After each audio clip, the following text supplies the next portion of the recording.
Have you ever dreamed of joining us as a co-host of Med-Surg Moments? If so, that dream might just be one step closer to becoming a reality.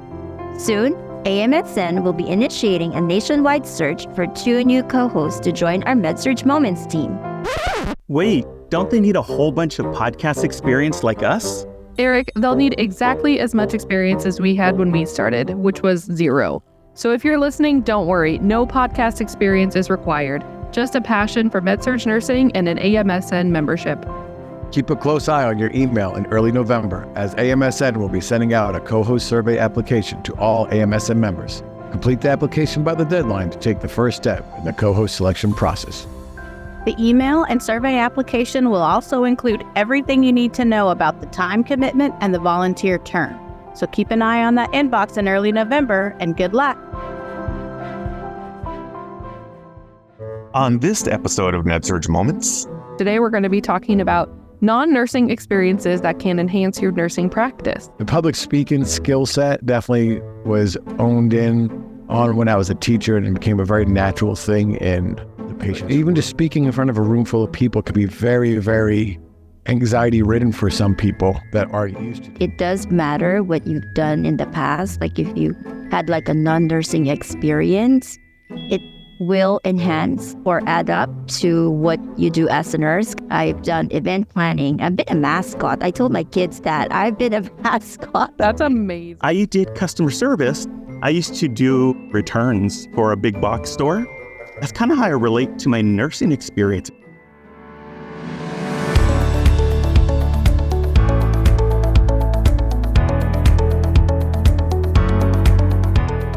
This is Eric. Maritess. Sydney, Sam? Neo, and Laura. Welcome to Med-Surg Moments, the AMSN podcast. This podcast is an engaging look at the lives of and surrounding medical surgical nurses. We're proud Med-Surg nurses just like you, sharing our stories, insights, and experiences to support you in your nursing journey.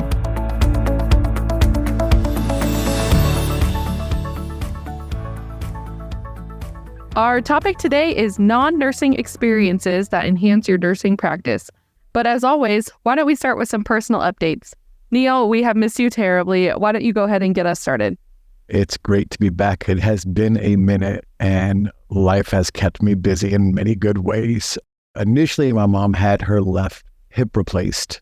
So I went up for the day before and after surgery to help get her ready for it. And then shortly afterwards, my sister, who lives with my mom, took some time with her family to go on vacation. So I was right back up in New York in the mix of it all, doing rehab with my mom.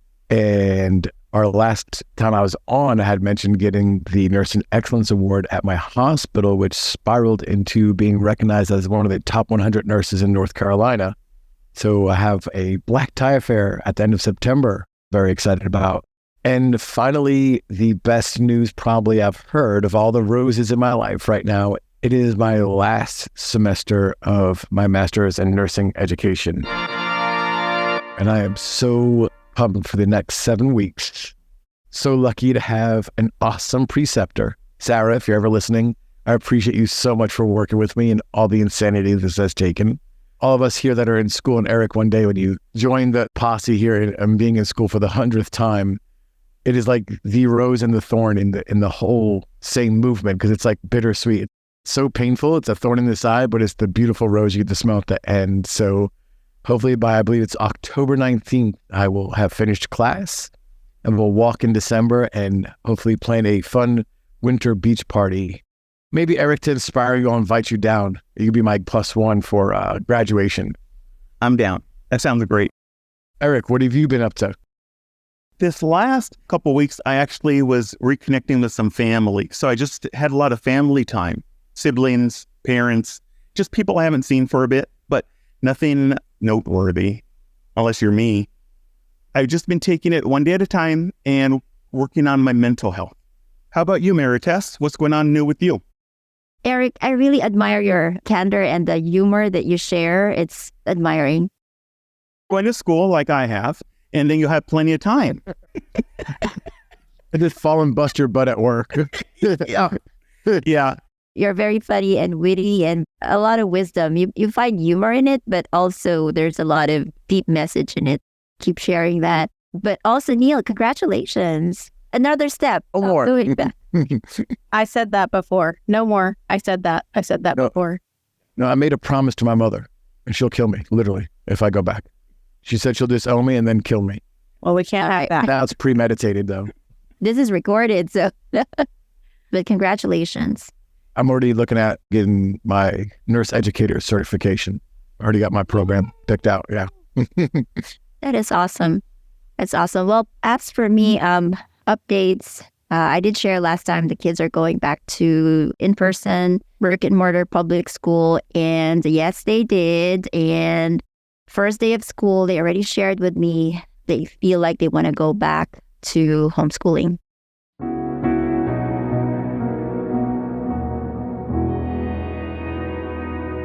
One of my daughters, she mentioned that she witnessed an in-person fight. A fight right in front of her happening during lunch. She immediately looked for an administrator to reach out to.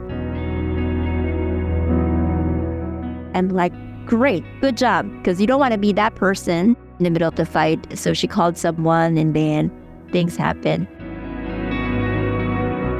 At dinner time, both of the high schoolers that I have, they shared that they do not want to be in this kind of society.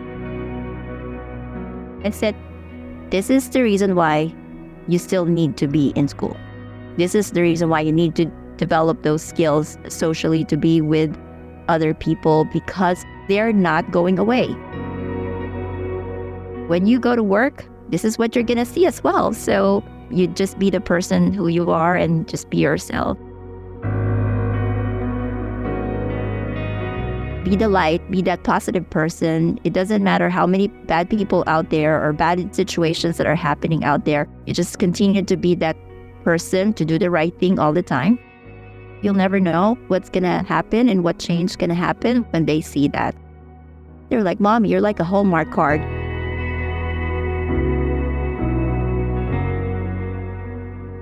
Maritess, I'm so sorry to hear about your kids' experiences in school. I know it's tough, but I think you're right. It is good for them to be exposed to those kinds of things. I will share one thing that I did with my kids when they were growing up and going to school. You know, at dinner time, we always talked about what was the best thing that happened today and what was the worst thing that happened today and what did you do to help somebody else. It was just one way to deal with the tough things that they saw, tough things that they witnessed, but also share what made them laugh, what made them smile, and also kind of get them in the habit of wanting to have something to say when you talk about what did you do for somebody else. And it starts little with them opening the door for somebody. Or I picked up this book off the floor when somebody dropped it, just little things like that. But it got them in that habit of doing things for other people. That's not all about us, but it's about them. I really appreciate that you shared that, because we did the best and the worst that happened, or we changed the name to worst. But what is the best thing that happened to you? What is something that you can improve on today? Oh, and then good. we had that other question is, what is the thing that you're most thankful for that happened Oh, that's today? nice. What is something that you have done, to help others? I think that's very insightful too, because, makes you think, what value you add today. I remember in one of the speakers said that, what value can you add to someone's life today? Made for some great conversations around the dinner table. And they're lessons that they still carry to this day. Like my son, I think it was a job interview that he had, and he used that story. So that made me smile as a parent, that he remembers all of those conversations. Laura, I am excited to see your poster. I am excited too. I'm really looking forward to the convention. Main thing that is happening for me in my life right now is my daughter started her senior year of college again. She moved into an apartment, and I reiterated for the 8 millionth time that I hate moving. I hate packing. I hate unpacking. But we got it done. We got her moved into an apartment just off campus so she can walk to school, walk to class. And I'm just glad that that is over. And I am excited to just focus back on myself and get ready for this convention. And like you said, I am excited about the rapid fire sessions. I'm really excited to hear the keynote speakers. And also we'll be recording a podcast there. So also excited about that. Sam, what's going on with you?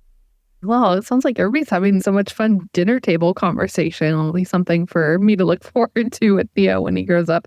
You guys are like straight up plus delta debriefing with your kids. And I think that is great. Personally, my husband and I have been embarking on a very serious decluttering project throughout our entire house. We just have accumulated so much stuff. And I used to live in this house by myself before there was a husband. And it is honestly remarkable in not a good way how much stuff has accumulated. So it has really felt good to take out loads of stuff to donations, trash, posting stuff on the Buy Nothing group in my neighborhood. People come picking stuff up. So that has felt really good. It makes the house feel so much more manageable, especially as we're still learning new routines with a 5-month-old baby and stuff like that. Professionally, I wouldn't say there's a lot of new stuff going on. Super bummed that I will not be able to join the team there in Toronto for the convention this year, but we will be cheering you on from afar for your podcast and your poster, Laura, and everything else going on there. So I can't wait to hear all about it when you guys come back. So I also heard for the podcast that there's going to be some secret and mystery guests joining you guys recording. So our listeners will have to stay tuned and find out who those are. Why don't we go ahead and move on into our topic, which today we're going to be talking about non-nursing experiences that can enhance your nursing practice. And since this is my topic, I'm going to share a little bit about why I selected it.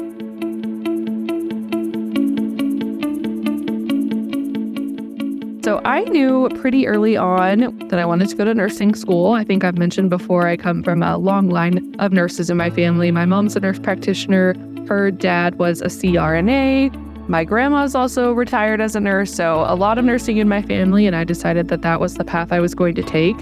And then once I ended up in college doing my prerequisites, I had always been passionate about playing sports, watching sports. I played basketball, volleyball, and finally able to go attend all these collegiate sporting events, and it was so fun. And I found out about this club. Basically what it was is that these group of students were student ambassadors for the athletic fund. And so they were posted up and had these jobs at basketball games and football games, and I thought it was just the coolest thing ever. But I really hesitated applying because I was worried that they wouldn't take me as a nursing major. All of these other kids that were in there were sports management majors. I just loved going to the sporting events so much. So I ended up taking a little leap of faith, and I had to interview. I had to buy interview clothes for this thing. And, you know, I was very transparent with them that, like, I'm a nursing major. Like, I know that's kind of weird, but it ended up being such a great experience for me. And things that I learned there, I definitely took with me, like, through nursing school, through clinicals, and into my first job. Things like networking, having to talk to people, approach people, getting out of my comfort zone, basically. And I felt like that was such a valuable experience, and I wouldn't have traded it for the world. And I'm just so thankful that I was able to do something like that and then bring it with me into nursing. So I thought it'd be kind of a fun topic for us to talk about, because I bet everybody has something else that you did in a past life that you're able to bring into your nursing practice and nursing career that others might be inspired by. Great topic. The part of nursing I found that came relatively easy, believe it or not, did have a lot to do with my prior career of being a school teacher. That patient's room is almost a small classroom, whether it's teaching the patients and their families procedures that are going to be going on, medication administration, or any kind of ambulation techniques that they might have to use, doing some rehab. But even just speaking in front of a room full of people could be very, very anxiety-ridden for some people that aren't used to talking to a group of people and being questioned. That was the other big thing. I'd see a lot of cohorts in my nursing classes kind of get flustered when a patient's family would just immediately ask a question they may or may not know the answer for, let alone when you're a novice nurse. And I learned way back as a teacher, it's okay to say, you know, I don't know right now, but let me go look it up for you and find out for sure how we recommend doing this. We were talking in the warm-up session there about having those conversations at your dinner table. I would always ask my students, even at the end of the day, tell me something you learned today, and someone couldn't repeat a fact, so they really had to think about it. But I always had the questions. If a kid had a question that I didn't have in my lesson that day, hey, let's write this down and research it by the end of the week, get through all our lessons, we could go into that. And so just being able to speak and engage with people that have a questioning, which they should have a questioning attitude when it comes to their healthcare, it helped a lot.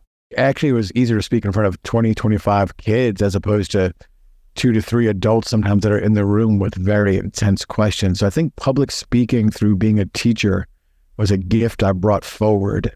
One of the principals I had, loved the man, Roger Eckerd, he always told me, put the students at the center.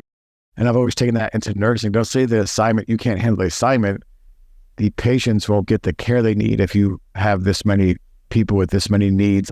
We sort of our assignments by acuity. So I always kind of think that kind of helps push that into the forefront of mind. It's not that you can't take care of those patients. They're not going to get their needs met if we don't spread the acuity of them wider. The public speaking skill set definitely was honed in on when I was a teacher, and it became a very natural thing in the patient's rooms. And I think that's why you're also leaning towards education as a nurse, because you have that mindset established already. You need to teach, have a teach back. You need to follow up, all those kind of things. And I think I agree. It does matter what you've done in the past. Like if you had like a non-nursing experience, it will enhance or add up to what you do as a nurse. I've done so many non-nursing jobs. And to sum it up, it's more of really about service. I've done event planning. I've been a mascot. I told my kids that I've been a mascot. That's amazing. I did freelance event planning. And so if there's no MC or there's no host or there's no mascot, of course I was the event planner, and then no one showed up, and I'll be the mascot. I'll be the host. I'll be the all-around person. And if I need to wear the caterer dress, if I need to set up the table, I had to do that. That was like my college thing. And my mom never knew about it. I also worked in McDonald's. I'll give you a background info. In the Philippines, when there's a birthday party, they put out a mascot. So we have the Grimace mascot. I had to wear that because that's part of the birthday party. And that was one of the words. I'm like, this is horrible, and they only pay this much. I'll tell you, it really helped me to be patient, to value my worth. And I told myself, I will never do this ever again. I'll do something better. And I will make sure that I enjoy doing it because it was so hard. If I didn't enjoy the moment, I'll be like just complaining. And I ended up doing it over and over. Being in non-nursing job, one of the things that I've learned, aside from being service-oriented, is being detailed-oriented. I work in a hotel too. I've done housekeeping.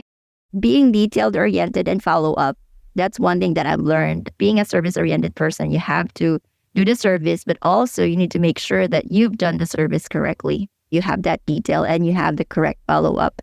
If people start to say, this is not working right, I always wanted to follow up, what can I do? Whenever I get information, I always tell myself, what am I going to do with that information?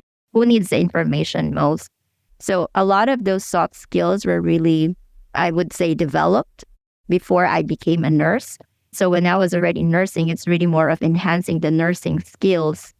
But the communication, to your point, the public speaking, being able to manage a crowd, it was easy to de-escalate a patient because you're managing a large crowd. That's really very important. So I'm glad that we're talking about this. Yeah, I love what you're saying about your event planning experience, because to me, I immediately thought like, oh, that sounds like being a nurse. And we have to be housekeeping, and we're going to be discharge planning and play pharmacist for a minute and all those different things. So I feel like that aligns really well with what we're talking about. Maritess, I will have to slide in and mention the summers when I was a school teacher. I would work for the minor league baseball team here in town. They're now called the Winston-Salem Dash. They used to be the Winston-Salem Warthogs. And I was an usher, which just usually wipes down chairs, but I too have donned the costume of doom. Neil here was Wally the Warthog. Sometimes I was Wilbur, because actually I knew the guy was Wally. He was usually there. He had a whole skit, and I couldn't do his skit. I'd be Wilbur, and then sometimes at like community events and stuff, they'd be like, hey, Neil, you want some extra dollars? Wally needs to make an appearance. I'm like, yep, been there, done that one too. Like you said, you learn, I need to get in school and do right, so I don't have to do this anymore. Yes. And I'll tell you, that play pretend when I was already a nurse and they needed a Florence Nightingale, the pinning ceremony, they needed a Florence Nightingale. I was one of them. I have a photo. It is so weird. Like at first it was like, okay, people wanted to take a picture of me with them in my Florence Nightingale costume. And I'm like, this is kind of weird. But you know what? Again, my mantra in life is you have to enjoy it. So they're like, can we take a picture? Yeah, sure. And here I am with the lamp with my Florence Nightingale. I enjoyed every moment. I felt like Disney princess. Eric, I know nursing is a second career for you. Is there anything that you learned from your first career that you brought into your nursing practice?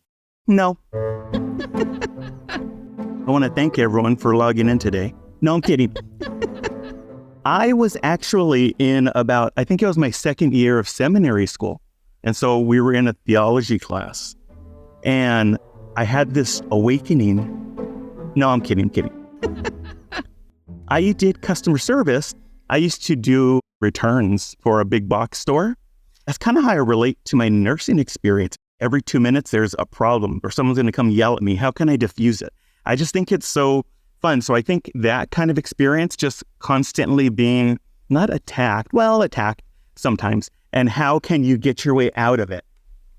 So I think that is very helpful. I was working there and I was working as a server, putting myself through school because I was going to do education. And then I just really liked the aspect of working with the public. And then one thing led to another and I'm a nurse. But I really think, it's funny how many nurses I know that were servers. I think it's the juggling. I think it's the constant moving. I think it's the people pleasing and problem solving. Customer service aspect. You learn skills like... You learn to think on the spot. Maybe some of my solutions back then were not always truthful, but it got the job done, and it made everyone happy. I always think sometimes when people argue, they just want you to say that they're right. Personally, to me, it doesn't matter if you're right or wrong, or if I think you think I'm right. I don't need that. I don't need someone to validate my experiences. I'm comfortable and I'm confident in myself enough that I don't need someone to pour praise all over me. So if someone needs to say the sky's green, then okay, the sky's green. That's what I've learned, and that's what I take with me in nursing, besides, medical and medicine, is that you have to be a people pleaser. It's just, how can I get through the situation? How can I make it better? How can I add to it without shifting the focus on me or taking away from someone else? For me, one really big non-nursing experience that really kind of shaped who I am as a nurse today was counseling and therapy through some really hard things that I've had to endure in my life. And spending some real time with a therapist helping me understand myself. And I also was in a group therapy for a little while and hearing other people's stories and how seeing things from their perspective really helped me visualize things from somebody else's point of view. And I think that helped me at the bedside when I was dealing with patients and families. But even today, it's helping me with my learners, my students, my new nurses, just being able to not rush to judge and not to make those quick judgments about people, but to really listen to what they're saying and maybe see things from their perspective. I think it's really enhanced my role as a nurse and as an educator.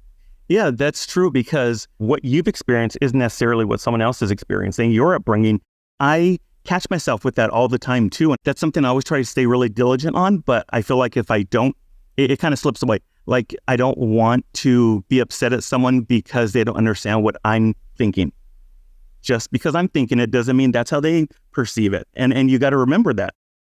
Hurt people hurt people. So when somebody is trying to hurt you, it's because somebody hurt them. Yeah, there's always something going on. It's not always about you. Therapy also has helped me be more confident in myself and be more proud of who I am. And that has really done a lot for me just as a human being. Without that, I don't think I ever would have applied for being a Med-Surg Moments co-host. There's a lot of instances when I was a neuro nurse for me to understand, because you're trying to see what's going on first.